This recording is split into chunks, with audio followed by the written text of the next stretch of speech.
মুচমুচে বেগুন ভাজা আর সাথে হচ্ছে শুকনা মরিচ আর হচ্ছে মাছ ভাজা দিয়ে গরম গরম ভাত এই ঠান্ডার দিনে অসাধারণ লাগে।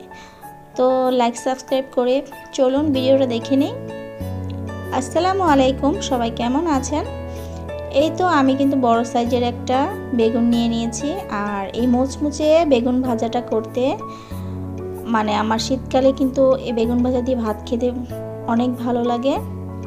আর দেখতেই পাচ্ছেন কত বড় বেগুনের সাইজটা। তো আমি একটু মোটা মোটা করে কেটে নিব।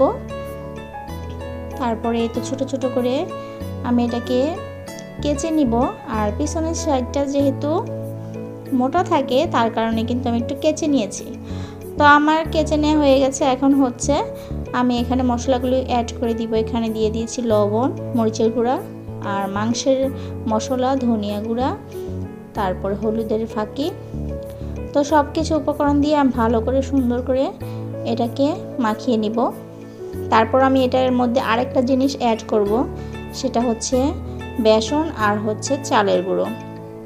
তো আমার মাখানো হয়ে গেছে। এখানে কিন্তু আমি অল্প করে বেসন আর চালের গুঁড়োটা আমি জাস্ট ওপরে একটু ছিটিয়ে মাখিয়ে নিচ্ছি আলতোভাবে, কারণ এটার জন্যই কিন্তু বেগুন ভাজাটা একদম মুচমুচে হবে আর গরম ভাতের সাথে খেতে কিন্তু অনেক মজা লাগবে।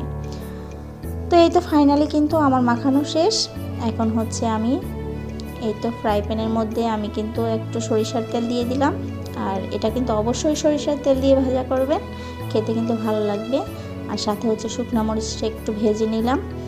তো ভিডিওটা ভালো লাগলে অবশ্যই কিন্তু একটা লাইক সাবস্ক্রাইব করে রাখবেন আর ছোট করে একটা কমেন্ট করবেন। আপনাদের কাছে আমার ভিডিওটা কেমন লাগলো অবশ্যই জানাবেন।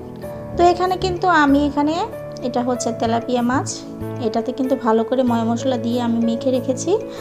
আর এই তো বেগুন ভাজাটা আমি একটু উল্টিয়ে দিচ্ছি যাতে করে হালকাভাবে হয়ে যায়। তো রান্নার পাশাপাশি একটু জুসও খেয়ে নিলাম। তো রান্না করছি আর একটু নাস্তাও করে নিলাম। তো এই তো আমার কিন্তু একদম রেডি হয়ে গেছে বেগুন ভাজাটা। আর এখন হচ্ছে আমি মাছগুলোকে সুন্দর করে ফ্রাই করে নিব। তো দেখতেই পাচ্ছেন কতটা সুন্দর হয়েছে, আর দেখতে কিন্তু মানে এতটা লোভনীয় হয়েছে, মন চাচ্ছে যে এখনই খেয়ে ফেলি। তো ফাইনালি এই তো মাছটাও কিন্তু ভেজে নিচ্ছি। আর এটা কিন্তু ভালো করে মানে ভাজতে হবে একদম মুচমুচা করে।